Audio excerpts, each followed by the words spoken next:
사회적 타당성, 사회적 타당성. 이 사회적 타당성에 관한 문제는 누누이 강조합니다. 요 세 가지 예를 알고 있어야 돼요. 절대적 무효 사유인데 처음에 이제 이게 우리 줄여보면 불공정한 법률 행위 하나. 뭐 이제 수없이 이제 보신 분도 있을 테고, 그 다음에 이중매매라는 게 있고, 또 하나는 이중매매라는 게 하나 있고, 내가 눌렸죠? 눌렸는지 안 눌렸는지 그것도 잘 몰랐어. 자, 그 다음에 위조 등기. 우리 부원장님이 다른 건 다 안 키고 해도 요거는 껐다 요것만 잘해. 그러면 녹화가 되니까. 신신당부하면. 자, 이 세 가지인데 이것도 사실은 사법고시에서 뭐 늘 좀 자주 나오는 문제인데 우리 수준도 이제는 고시 정도까지 수준이 올라서 이제 이것도 묻는다고. 등기와 관련되어 있는 문제. 그러면서 절대적 무효인 사유. 이 세 가지는 매년 올해다 나오고 저작년도 나오고 이 세 가지. 이게 공통적인 게 뭐예요? 공통적인 게. 이게 뭐예요? 사회적 타당성을 잃은 행위잖아요. 공소 양속에 위배된 행위죠. 그리고 더 중요한 건 이건 뭐라고? 절대적 뭐라고요? 무효라는 사실은 꼭. 이 말은 우리 하나 당장 선의의 제3자에게도 대항할 수 있다 없다? 있다. 우리 잠이 오니까 웃기려고 그러시는 거죠. 절대적 무효다, 그죠? 그 말은 이건 이 선의의 제3자에게 대항할 수 있다. 이 하나 테마로 그냥 딱 이 지문 뭐 이런 지문 이거는 뭐 이건 열대 번 이상 나온 지문 아니겠어요? 열대 번이 아니라 뭐 수없이 나온 지문이겠죠. 나중에 임박하면 그 지문도 있어. 50개짜리도 있고 100개짜리도 있고 처음에 모르면 50개짜리부터 줘. 그래도 안 되면 100개짜리 주고 그다음에 200개짜리 지문 준다고. 그것만 딸딸 외워도 뭐 기본 점수 맞더라. 이제 다음 주부터는 이제 요거 좀 남아서 요거 보고 가세요. 뭐 저 미디어룸에 보고 가세요 하시는 분 있어요. 있으면 남으셔야 돼. 아셨죠? 좀 같이 하셔야지. 안 그러면 뭐 바쁜 일 있으면 집에서 하시든지 뭐 하여튼 안 돼. 집에서 하면 안 되잖아. 자, 그래서 사회적 타당성 문제 이거 뭐 안 나오는 해가 없잖아요, 그죠? 안 나오네. 근데 이제 가장 키워드는 절대적 무효라는 거죠. 그래서 그러니까 아무리 제3자가 선이어도 뭐 소유권 취득이 유효다 무효다? 무효. 그렇죠? 선의의 제3자에게 대항할 수 있다. 이 말은 선의의 제3자 취득한 권리가 뭐란 말이에요? 무효다. 이 말이죠. 무효이다. 이 표현이 이 두 개. 이게 이 지문의 가장 중요한 키워드. 이거 묻는 거예요. 공소 양속이 위배됐으니까 당사자뿐만 아니라 모두 제3자 어느 누구도 권리 취득하게 하면 안 된다는 게 취지잖아. 그러면 거기 이제 따라 나오는 개념이 뭐겠어요? 권리 취득을 하게 되면 공소 양속이 위배돼 버리면 더 세상이 어지러워지잖아. 차단하죠. 그 차단하는 목적에서 이제 나오는 게 이게 뭐예요? 뭐가 인정 안 된다? 부당이득 반환 청구 안 된다. 자, 일단 테마. 이것만 일단 외우고 있어도 뭐 이런 문제 뜨면 이 표현이 있는가 없는가 살펴보고 일단 막 기본적으로 찍는 훈련을 그죠? 뭐 하기 시작해야 될 거야. 자, 사회적 타당성 반사회 이제 교재로 들어갑니다. 교재로 동그라미 사회적 타당성 반사회 질서의 법률 행위는 당연무효입니다. 당연무효. 이행 전이면 이행할 필요 없고 이거 이해 안 되는 분 없죠? 이행 전이면 이행할 필요가 없고 아니 정덕은 뭐 잔금을 안 줬어. 잔금을 안 줬는데 그게 이제 무효사임이 밝혀졌어. 반사회 질서를 어지럽힙니다. 그러면 나머지 잔금 줄 필요 있다 없다? 없다 이 말이잖아. 이행하기 전이면 할 필요가 없고, 이행했어도 이행 후라도 불법 원인 급여에 해당되어 반환 청구를 할 수 없다. 이게 746조 본문이에요. 본문. 엄밀히 따지면 746조 본문 밑에다가 103조예요. 103조. 자, 이것도 기억해 두세요. 746조 본문은 103조예요. 103조. 요 말은 양 당사자가 둘 다 불법의 원인에 관여를 해서 서로에게 달라고 할 수 없는 거예요. 거기에 746조 본문이고. 자, 746조 단서는 104조예요. 한 사람은 받을 수 있었잖아. 불공정한 피해자는 부당이득 반환 청구할 수 있었잖아요. 그래서 요거는 단서. 자, 요것도 이제 찬찬히 설명할 거예요. 이 말이에요. 갑하고 을하고 이 대표적인 게 첩계약이잖아. 첩계약. 이 내하고 2년만 살아주면 내가 아파트 한 채 줄게. 그럼 당장 살지 뭐 이럴 수도 있지 뭐, 그죠? 그죠. 그래서 이 사람도 불법으로 이 사람도 살아주고 둘 다 뭐였어요? 불법의 원인 관여했잖아요. 그게 746조 본문이라고. 그러면 이 사람도 달라고 못하죠. 둘 다 불법에 관여했으니까. 그러나 이게 103조라고. 이게 103조. 그런데 갑하고 을 중에 이때 우리 104조는 뭐예요? 이 사람은 피해자잖아. 궁박 경설 무경험으로 인해서 요 녀석이 현저하게 그걸 악용을 해서 폭리를 취했어. 그러면 요 사람 악이 공서 양속에 위배된 행위는 요 사람만 했잖아요. 동네 청년 딜러. 요 사람만 부당이득 반환 청구 인정 안 되고, 이 할아버지 78세 된 노인 부당이득 반환 청구 인정되지요. 그거는 단서란 말이에요. 단서. 그래서 불법 원인 우리 심심한데 우리 심심하지도 않겠지만 심심한데 746조 한번 봐요. 우리 시험 범위도 아닌데 이게 왜 그리 자주 나오는지 몰라. 조문 또 안 가지고 오셨죠? 가지고 올 때는 한 번도 안 보다가, 그지? 안 가져올 때만 보고 그렇죠?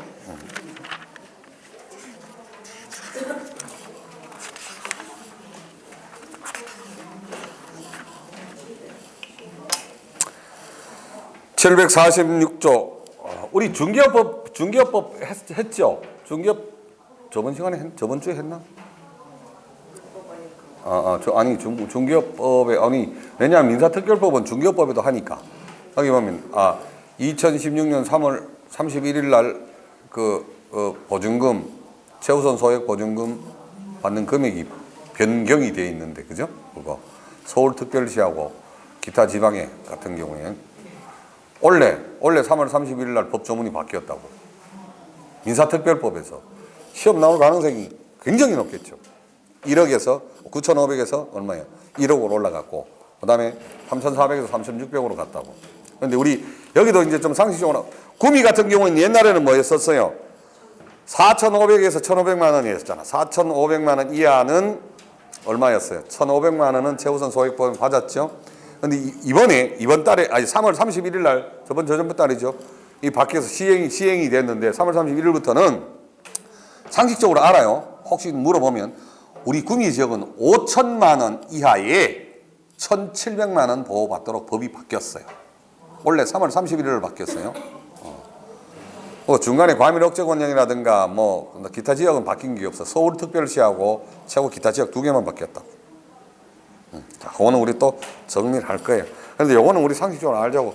공인중개소 공부하는데, 야, 우리 이 지역에 최우선 소액 보증금이 얼마야? 이렇게 묻는데, 구미는 옛날처럼 4,500 이하에 1,500 이러면 쪽 닦아잖아. 그러니까 뭐예요? 5천만 원 이하에 1,700만 원이라고. 그죠? 그 정도는 설명할 수 있어야 되죠. 자, 하나만 더 하면 또 2015년에 바뀌는 거, 작년에 바뀐 거.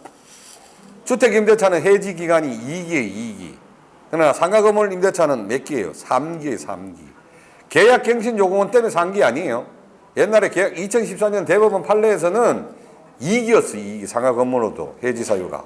그러다가 법이 2015년에 바뀌어가지고 2014년에 판례에는 2기라고 돼 있는데 2년 2기. 그런데 2기죠, 2기. 그런데 2015년에 법이 바뀌어가지고 상가 건물 임대차는 3기 해지 사유. 주택 임대차는 2기. 3달 안 주면 상가 건물 임대차 쫓겨난단 말이죠. 집은 2달 안 주면. 자, 물론 뭐 중개법 시간에 다 배웠죠. 안 배웠어요? 배웠죠. 배웠어요? 아직 진도가 안 나갔어. 아니 몇 번 돌았는데 이거 안 배웠을 리가 있겠나? 그죠? 그러니까 내 옛날에 서울에 강의할 땐 서로 토스해. 민사특별법은 아니다. 그러니까 민사특별법 중에 추인법하고 상인법, 중개법 네가 해라. 그러면 아이 뭐 교수님 하겠습니다. 뭐 이런데 그럼 이러다 보면 서로 안 할 수도 있어. 근데 우리는 할 거예요. 제가 뭐 할 거니까. 자, 746조 본문. 불법의 원인으로 인하여 재산을 급여하거나 노무를 제공한 때에는 그 이익의 반환을 청구하지 못한다. 요거는 103조라고. 요때는 이익을 서로 둘 다 불법에 관여했다는 걸 의미해. 그래서 둘 다 서로 부당이득 반환 청구권이 인정이 안 된다고. 그러나 단서에서는 그 불법 원인이 수익자, 동네 청년 딜러, 피해자 말고 수익자에게만 있을 때는 그러하지 아니하다는 말은 수익자는 부당이득 반환 청구권이 인정되지 않고 피해자는 부당이득 반환 청구권이 인정된다는 의미지요. 그래서 그게 바로 뭐예요? 104조잖아, 104조. 그 조문이. 그래서 그거 구별해서 알고 있으라. 무조건 다 안 되는 게 아니고 불법에 관여한 자만 안 된다는 거죠.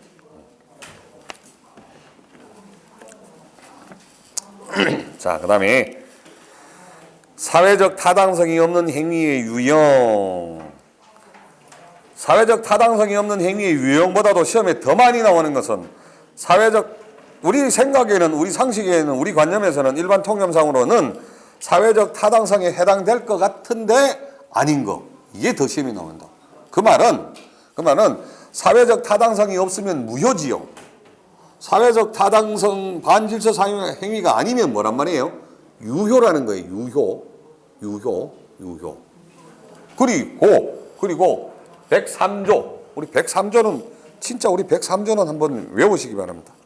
우리 1118조 조문 중에 가장 중요한 조문을 모든 학자들이, 민법학자들이 103조라고 이야기합니다. 103조.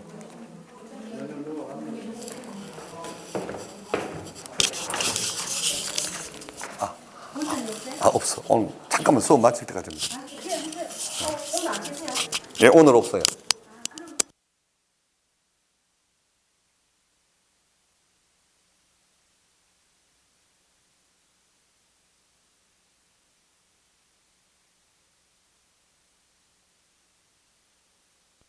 반사회 질서의 법률 행위, 선량한 풍속 기타 사회 질서 위반한 사항을 내용을 하는 뭐라고 돼 있어요?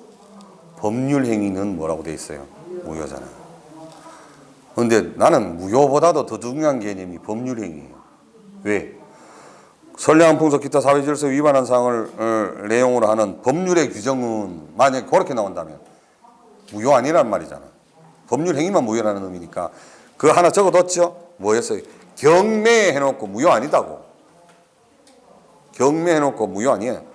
선량한 풍속 기타 사회 질서 위반한 사항을 내용으로 하는 경매는 무효 아니라고. 경매는 뭐니까? 법률의 규정이니까. 왜 그래? 우리 104조 같은 경우에는 자 현저하게 공정을 이룬 법률 행위잖아요. 경매 같은 경우에는 유찰 몇 번 되면 1억짜리가 한 2천만 원, 3천만 원에도 올 수 있잖아. 그러면 현저하게 불공정하잖아. 그래도 그건 무효예요, 아니에요? 무효 아니지. 경매. 왜? 법률 행위 아니니까. 법률의 규정이니까. 무효 아니라. 우리 시험에도 몇 번 나오고 고시에도 뭐 수없이 나오고. 법률 행위, 법률의 규정 구별하고 있어야 돼. 그죠? 우린 배웠잖아. 법률 행위. 자, 다시 그래서 이 표현도 좀 기억해 두시면 좋겠어요. 뭐냐면 이제 우리 시험이 시험이 지금 임박했으니까 시험이 임박했다고 생각하고 자, 이게 103조 위배를 우리 제목이 뭐라고 했어요? 반사회 앞에 붙었잖아. 반사회 질서의 반이 붙었어요. 사회 질서의 법률 행위라는 쓰고 이 다른 말로 우리 시험 지문은 뭐 여러 가지 나오니까 공소 양속에 위배된 법률행위 이 말을 쓰잖아요. 공소양소 위반 법률행위 이 표현도 쓰죠. 공소양소 선량 풍속 뭐 공공질서 위배에 대한 법률행위 이 표현을 써요. 자 그래서 이 두 가지 표현을 꼭 기억해. 반사회 질서의 법률행위 선량 풍속 공공질서와 선량 풍속에 위배된 법률행위를 줄여서 공소양소에 위배된 법률행위 반사회 질서의 법률행위 어떤 표현이 나와도 103조를 지칭한다. 자 증언하여 주는 대가로 용인될 수 있는 정도를 초과하는 급부를 제공받기로 한 약정. 이제는 좀 빨리 좀 나가겠습니다. 용인될 수 있는 1비 정도 주는 건 증언해주면 1비는 줘. 하루에 한 10만 원은 줘. 이건 아니죠. 이건 공소양소 위배된 거 아니야. 그런데 용인될 수 있는 정도를 초과. 1비라고 보면 돼. 용인될 수 있는 정도 1비. 그 사람이 하루에 뭐 인건비. 자, 그 다음에 범죄를 하지 않을 거. 이건 당연한 것을 조건으로 하면 안 되죠. 범죄는 뭐 당연히 안 하는 건데 그거를 뭐 돈 받는 거 안 된다는 거지.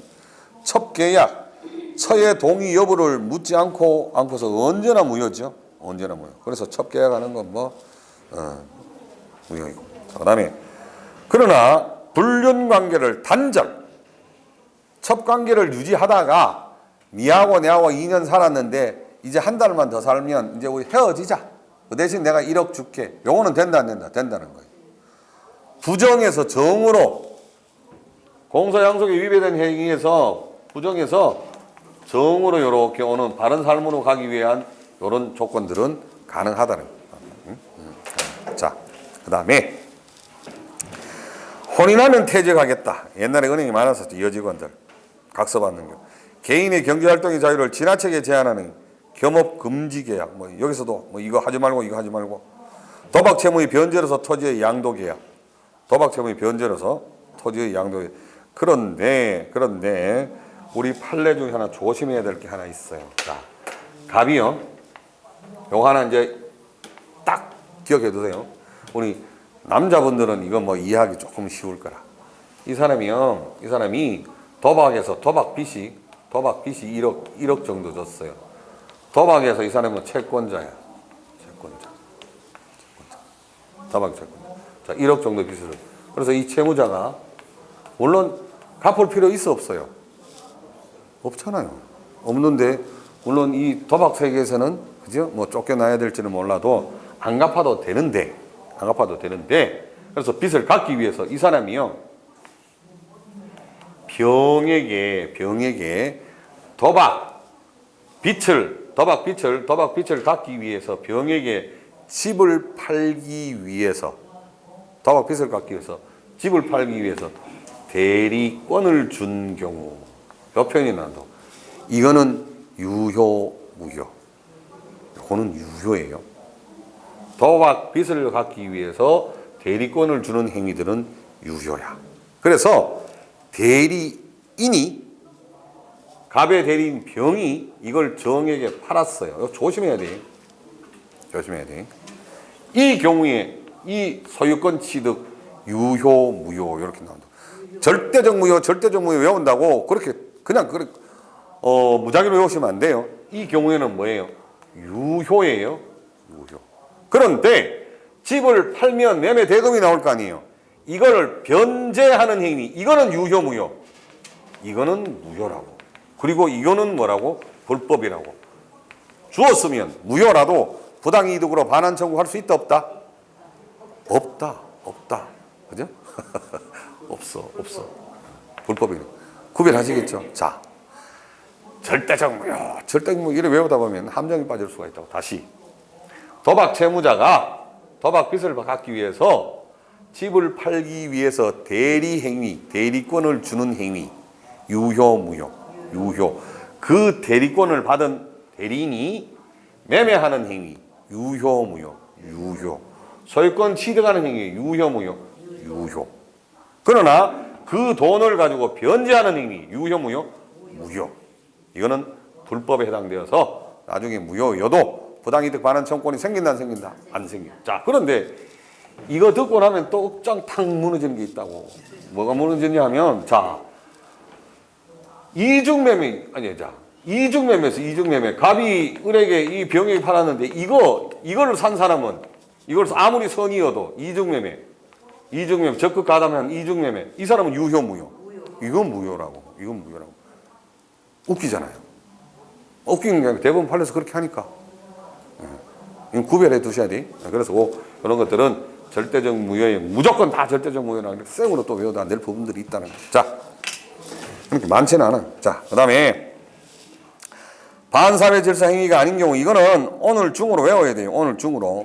오늘 중으로. 이 말은 그 옆에 적어둬요. 무효가 아닌. 아니 무효가 아니라는 게 아니라 무효가 아니라는 게 아니라 그러니까 부당이득 반환 청구권이 인정됨 이걸로 적어. 부당이득 반환 청구권이 인정이 돼요. 반사회 질서 행위가 아니면 무효이어도 부당이득 반환 청구권 인정된다는 말이지요. 그걸 저 키워드예요. 그 옆에다가 부당이득 반환 청구권이 인정되는 경우,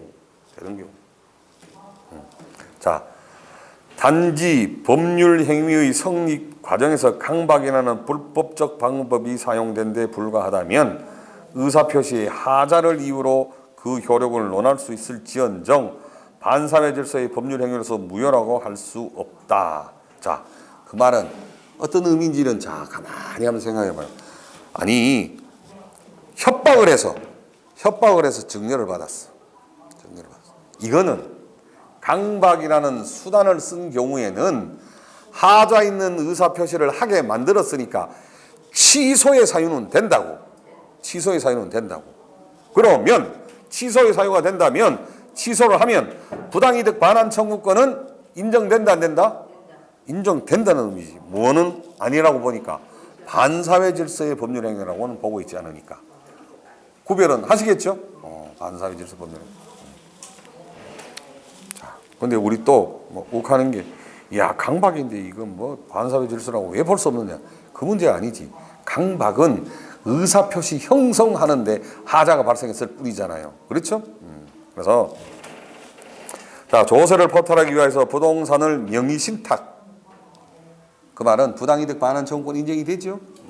인정이 된단 말이고. 그 명의신탁이 그러한 이유 때문에 반사회 질서의 법률행위 무효가 되지 않는다. 자, 강제집행 면탈. 부동산 허위의 근저당권 설정, 통정 허위 표시할 때 수없이 봤죠? 법률행위 아니다. 자, 일단은 요거 4개 정도는 무조건 아주 자주 나오는 거예요. 아주 자주. 명의신탁, 강제집행 면탈, 그 다음에 강박. 응? 자, 그 다음에 당구장 표시를 보면 반사회 질서 행위로 절대적 당형 무효가 되는 경우에는 당사자가 무효임을 알고서 추인하더라도 새로운 법률행위 효력을 발생하지 않는다. 자, 네. 이중매매.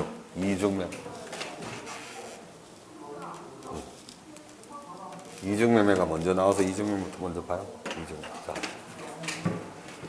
자, 이제 점검을 하는 차원에서 봐요. 매도인이고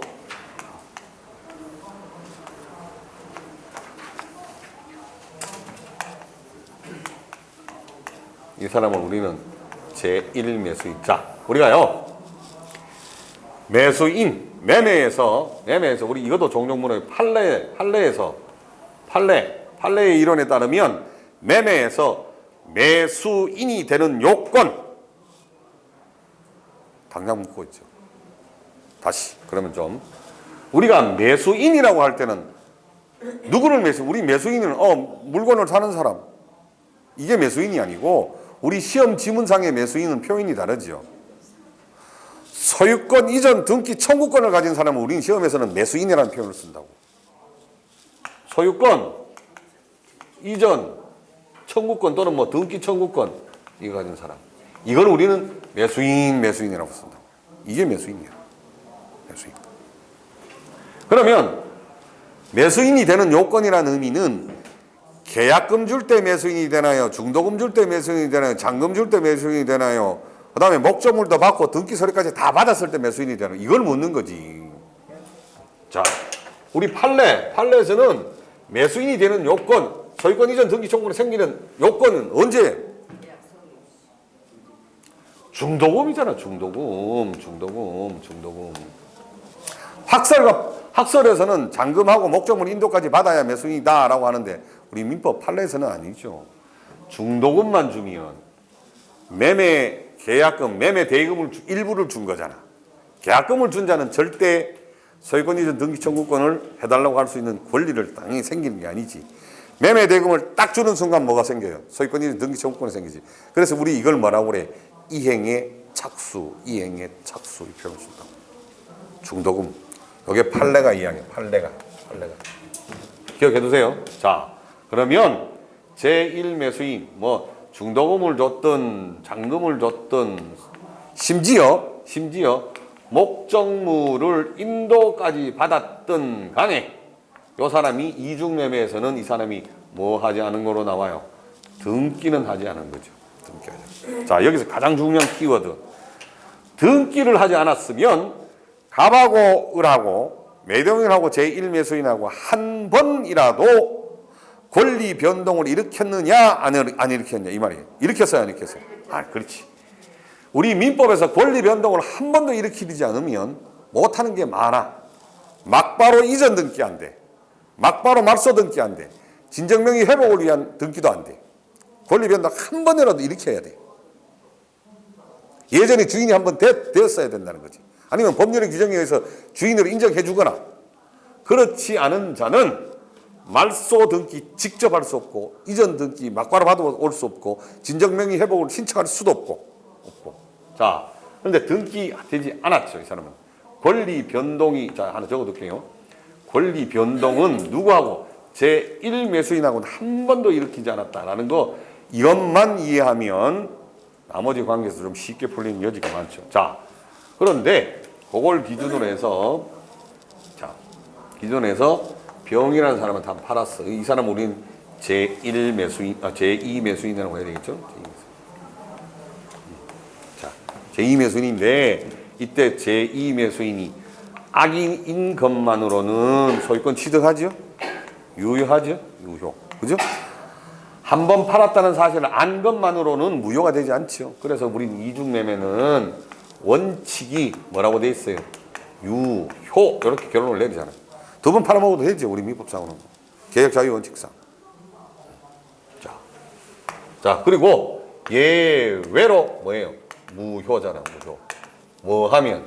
적극 가담이라는 단어가 권리 변동을 일으키는 하나의 중요한 역할을 하잖아요. 자, 그래서 여기는 악의이고 플러스 뭐이면 적극 가담을 이렇게 하면 그제서야 이제 뭐로 본다고? 무효. 자, 이 적극 가담이라는 게 아주 겉모술수를 쓰고 뭐 위조 등기하고 아니지요? 나에게 알고 나에게 파시오라고만 해도 소유권 안 주겠다 이 말이겠지. 요구하거나 요청하기만 하면. 그럼 우리 시험에서 자, 병이라는 자가 갑이 을에게 팔았다는 사실을 알고 자기에게 팔 것을 요청한 경우 유효 무효 요래 나온다고. 유효 무효. 요청한 경우 뭐 했단 말이지? 적극 가담했잖아. 그 표현이라고. 근데 누가 등신이 출제위원도 뭐 깨가 없겠어요? 제2매수인이 적극 가담한 경우 요 표현을 써주겠어요? 써주면 더더욱 고맙고 그거 틀린 사람 없겠지. 그래서 요청한 경우, 요구한 경우 적극 가담으로 보고 오해를 봐야 돼. 자, 그러면 법률 관계. 자, 이제 여기서 뭐를 봐야 돼? 부당이득 반환 청구권 이거 키워드잖아. 여기서 부당하게 불법 그러면 뭘 찾아야 돼? 불법 저지른 자 찾아야 될 거 아니에요. 자, 갑하고 을하고 불법을 저질렀어요. 갑하고 병하고 불법을 저질렀어. 갑하고 병이지. 그러면 두 사람 다 불법을 저질렀어요. 한 사람만 저질렀어요. 둘 다니까. 103조 적용해야 돼. 104조 아니야. 746조 법문을 적용해야 돼. 단서를 적용해야 돼. 법문이겠죠. 746조. 어? 법문 적용해야 돼. 자, 그러면 이 사람도 불법, 이 사람도 불법을 저질렀다. 공소 양성이 위배이 되잖아요. 그러면 이 등기가 지금 무효의 등기인데 무효의 등기면 원래는 자, 매도인이 돈 받았을 거 아니에요. 그러면 이 제2매수인이 돈 줘, 집 줘 이렇게 할 수 있잖아. 부당이득 반환 청구권이 인정이 될 텐데 불법이므로 둘 다에게 뭐가 인정이 안 돼? 부당이득 반환 이게 인정돼 안 돼. 반환 청구권이 인정이 안 된다고. 그러면 무효인 상태로 그냥 가만히 있겠네. 그냥 있는 거예요. 것도 있어. 있다고. 있는데 여기에서 단지 유효한 권리 가진 사람이 누구예요? 을이지. 소유권 이전 등기 청구권, 등기 청구권 이거 채권적 권리예요, 물권적 권리예요? 채권. 이거 꼭 기억해야 되지. 채권. 갑은 을에게, 을은 갑에게만 달라고 할 수 있다고. 채권적 권리죠. 채권적 권리. 채권이라고 채권. 채권이면 요거 하나만 달랑 뭐예요? 유효예요, 유효. 자, 그러면 이 사람만이 이 문제를 해결할 수 있는 사람이잖아. 그런데 요 녀석은 소유권 이전 등기해 줘야 될 부분에 대해서는 채무자, 의무자 맞죠? 당사자 신청에 의하면 등기 신청 당사자 중엔 의무자지요? 의무자. 채무자라고. 소유권 이전 등기 청구하는 부분에서는 의무자인데 지금 지가 뭐 해주고 싶어도 할 수가 있나요? 못하지. 왜 못해? 불법에 관여했잖아. 하려고 해도 할 수가 없다고. 그러면 계속 무효인 상태로 있죠. 이럴 때 이 사람이 자 직접 또 특히 우리 민법에서 물권 변동이 가장 중요한 거는요. 무효의 등기를 하늘이 두 조각 나도 절대 자기 무효의 등기를 막바로 이전 등기할 수 없어. 무효의 등기를 이전하면 그 등기도 뭐가 돼? 무효의 등기잖아. 항상 원칙이 무효의 등기는 반드시 뭐가 따라야 돼?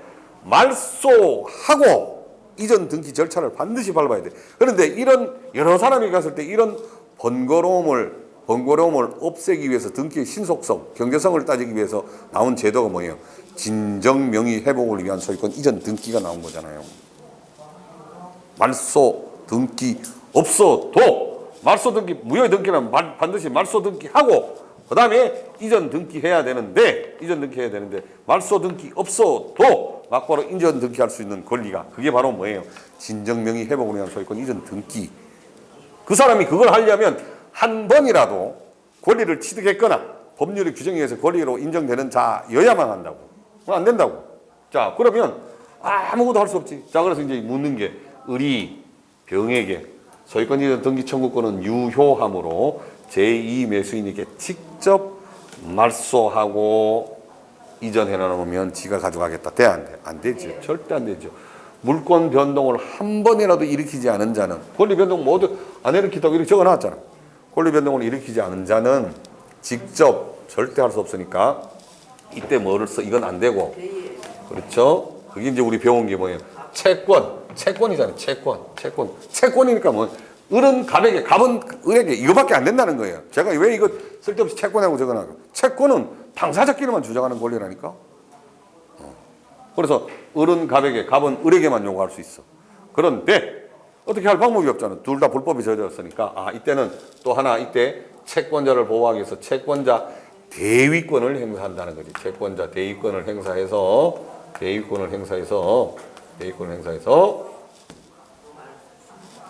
말소하고 이전해놓고 그러면 소유권 이전 등기 청구권에 근거해서 이행재판을 청구하겠죠. 이행재판. 그래서 등기하면 자기 앞으로 가둬놓는다. 자, 그래서 이 두 사람 사이에 불법의 원인에 관여했으면 어느 누구도 부당이득 반환 청구는 인정되지 않는다는 점. 그 다음에 을이 병에게 직접 아무것도 할 수 없다는 점. 권리 변동을 한 번도 일으킨 적이 없는 자이기도 하지만 지가 가지고 있는 단계의 권리는 뭐에 불과하니까? 채권에 불과하니까. 채권이라는 의미는 채권자, 채무자, 상환에만 권리를 주장할 수 있는 권리에 불과하니까. 자, 그리고 또 하나. 그래서 채권자 대위권을 행사해서 병에게 말소하려고 해서 가봤는데 벌써 이 녀석이 정에게 팔았네.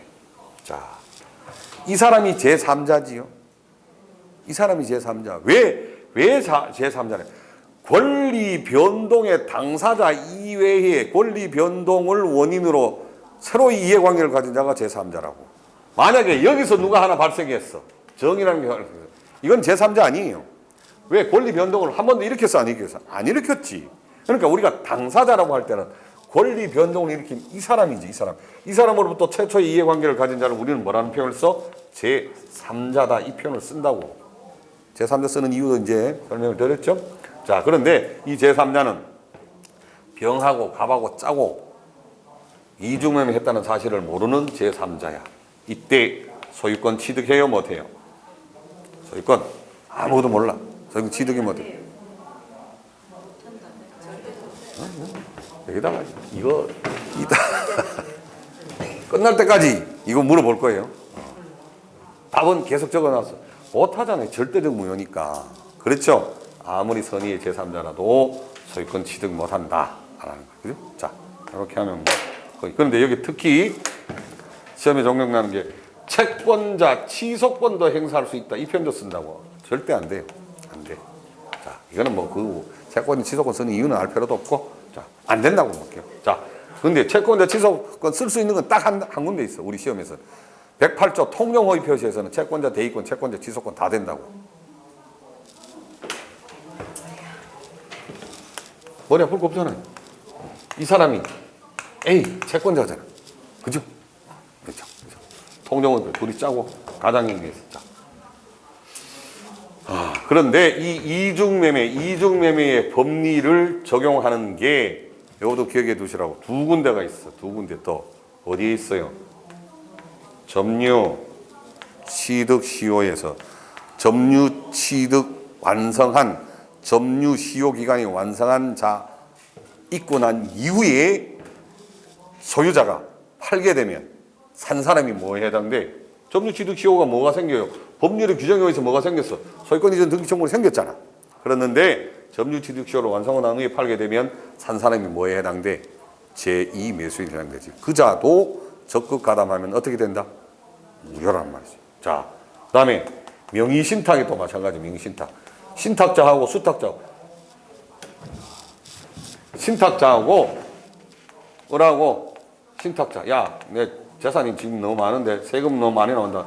너들이 네 앞으로 좀 빼돌리자. 그래. 갖다 놔. 수탁자가 이걸 병에 팔 수 있죠. 이때 제3자는 선의, 악의 불문하고 다 유효죠. 이게 명의신탁에서는. 이럴 때 이 사람도 무효가 되는 경우가 있다고. 뭐 하면 적극 가담하면 무효라고. 그러니까 이중매매의 법리가 두 군데 더 나오더라. 그게 어디 있느냐? 점유 취득 시효하고 명의신탁이다라는. 자, 부동산 이중양도 매매의 원칙 유효 예외 제2 매수인이 적극 가담 권유 해유 요청 시 무효. 판례는 점유 취득 시효 명의신탁에서도 이 법리를 유사하게 적용하고 있다. 이 개념 이해하시겠죠?